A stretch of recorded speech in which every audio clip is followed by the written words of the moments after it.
जय माता दी सत्संग में दोस्तों आपका स्वागत है। एक बार सभी भक्तों के लिए मेरी ओर से जय माता दी। दोस्तों, एक ऐसी स्त्री जिसके भाग में 7 जन्म तक संतान नहीं थी, उसे पता चल गया था कि मेरे भाग में 7 जन्म तक संतान नहीं है। उसने सारी जगह, मंदिर मस्जिद जो भी जिसने उसे बताया वो उसने सारी जगह ढूंढ ली, उसे संतान की प्राप्ति नहीं हुई। दोस्तों, जब वो अकेले परेशान हो गई, उसने माँ के शरण में अपना सर पटक दिया और माँ के हवाले अपना जीवन कर दिया। दोस्तों, माँ की वो भक्ति करने लगी, अपने परिवार को बहुत अच्छे से रखने लगी, पति की सेवा करती थी। दोस्तों, एक दिन उसके द्वार पर 2 महात्मा आए कि बच्चे भिक्षा दे दो। उसी स्त्री ने उन महात्माओं को भिक्षा दी। जैसे भिक्षा दी, उन महात्माओं ने उसे आशीर्वाद दे दिया कि हमेशा पूतो फलो दूधो ना हो।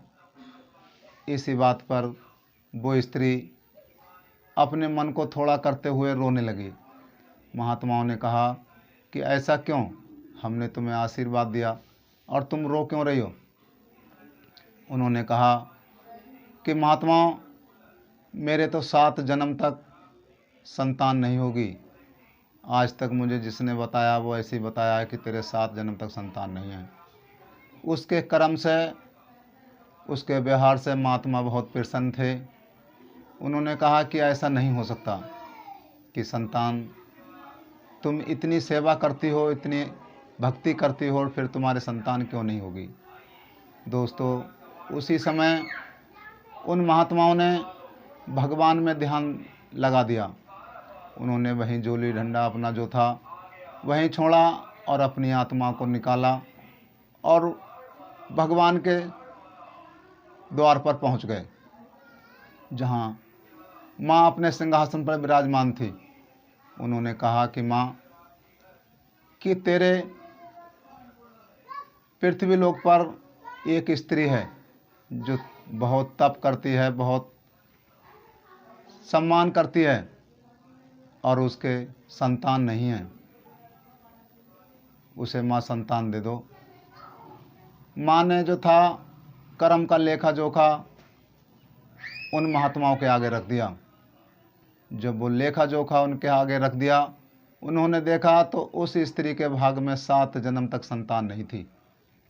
उसी समय उन महात्माओं ने देखते ही वापस आ गए और उस स्त्री से कहा कि बेटा, कि तुम्हारे भाग में तुमने ठीक कहा कि 7 जन्म तक संतान नहीं है। वो चले गए।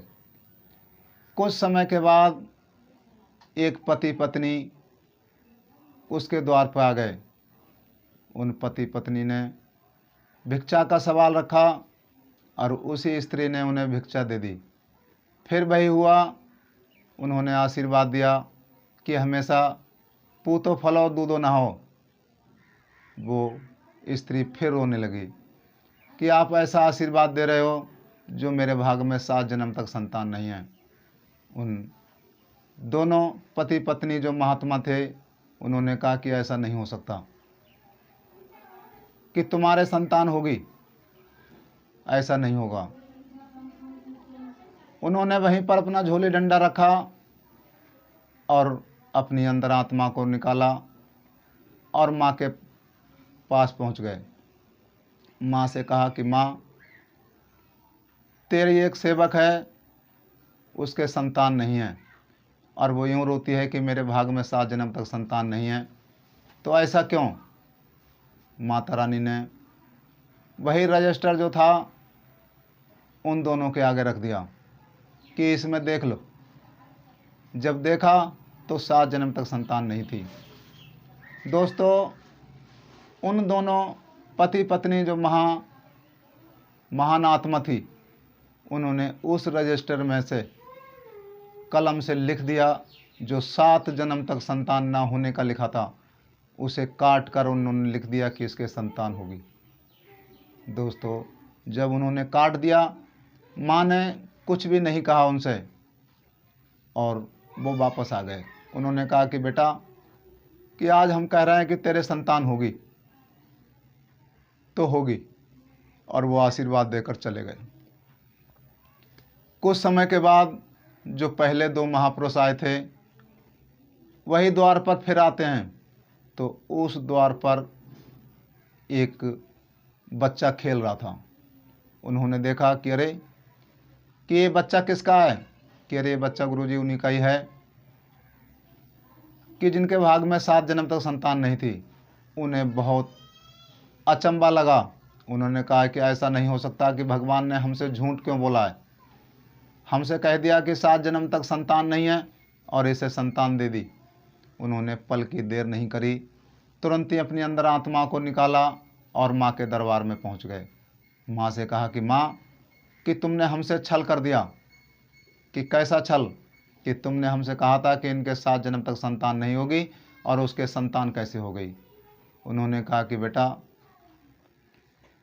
इसका जवाब मैं तुम्हें कुछ देर के बाद दूंगी। कि कितनी देर लगेगी माँ? कि तुम एक कटोरा ले लो और इस कटोरे में पृथ्वी लोक पर चले जाओ। वहाँ किसी का भी मांस, मेरा स्वास्थ्य खराब है और मुझे मनुष्य के मांस की आवश्यकता है। मनुष्य का मांस मिल जाएगा तो मेरा दुख दूर हो जाएगा। फिर इसके बाद मैं तुम्हें इसका उत्तर दूंगी। उन दोनों महापुरुषों ने देर नहीं करी, जल्दी से कटोरा लिया और पृथ्वी लोक पर आ गए। जो मिले उससे कहा कि अरे भैया, कि भगवान बीमार हैं और हमें मांस का टुकड़ा दे दो, जो भगवान ठीक हो सकते हैं। किसी ने मांस का टुकड़ा नहीं दिया और वो वन वन भटकते रहे। 1 दिन बीता, 2 दिन बीता, कई दिन बीत गए। कहीं भयानक जंगल में जो पति पत्नी महात्मा रूप धारण कर रखा था, वही अपना जीवन काट रहे थे। उन्हीं के पास वो दोनों महात्मा पहुंच गए। उन्होंने कहा कि भैया कौन हो, कैसे भटक रहे हो वनों में? उनने कहा कि भटक क्या रहे हैं, कि भगवान बीमार हैं और भगवान ने कहा था कि ये मांस का टुकड़ा अगर मनुष्य का मिल जाएगा तो मेरा दुख दूर हो जाएगा। तो मैं मांस के लिए हम भटक रहे हैं, कोई मांस देने को राजी नहीं है। उन पति पत्नी ने देखा कि अरे भगवान बीमार हैं। उन्होंने कहा कि कहाँ का मांस मंगाया है? उन्होंने कहा कि ये तो नहीं बताया था कि कहाँ का चाहिए। उन दोनों पति पत्नी ने अपना कोई सा अंग ऐसा नहीं छोड़ा था जहाँ से मांस का टुकड़ा निकाल कर दिया नहीं था। सारी जगह का टुकड़ा निकाल कर मांस का दे दिया और कहा कि जल्दी से भगवान को दे दो, कि हमारे भगवान बीमार हैं तो फिर हमारा जीवन किस काम का है। दोस्तों, जब वो मांस का टुकड़ा लेकर कटोरा माँ के पास पहुँचे हैं, माँ ने कहा कि ले आए? कि हाँ ले आए। कि कहाँ मिला था? कि माँ, एक वन में एक पति पत्नी योगी अवस्था में हैं, उन्होंने दिया था। तो माँ ने कहा कि तुम भी मेरे भक्त हो और वो भी मेरी भगत है, चाहते तो तुम भी मुझे मांस ही दे सकते थे, मगर तुमने नहीं दिया। पृथ्वी लोक में किसी ने भी नहीं दिया और वो ही मेरे भक्त हैं, जिन्होंने कोई अंग नहीं छोड़ा, वो मेरे लिए काट दिया। क्या मैं उनके लिए संतान नहीं दे सकती? दोस्तों, हमेशा ध्यान रखना कि माँ इतनी दयालु है कि आप अपने मन की सच्ची भक्ति से माँ से जो मांगेंगे, संतान तो बहुत बड़ी चीज़ है, इससे भी बड़ा कोई कार्य होगा और आप अपने मन से माता रानी से मांगेंगे तो माँ तुम्हें देगी ज़रूर। फर्क इतना है, इस कलयुग में जो कर्म युग है, इसमें भगवान किसी के सामने नहीं आते। भगवान एक माध्यम बनाकर आपका समय चला देते हैं। आप भक्ति करेंगे तो आपको कोई ना कोई भगवान के रूप में आएगा और भगवान की ही मर्जी से वो आपका कार्य सफल करके वो चला जाएगा।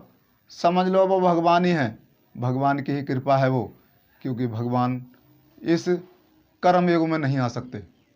दोस्तों, भगवान तुम्हारी भक्ति से प्रसन्न होकर कोई सहारा तुम्हारे लिए ज़रूर भेजेंगे और वो सहारे से तुम्हारी नैया पार जरूर होगी।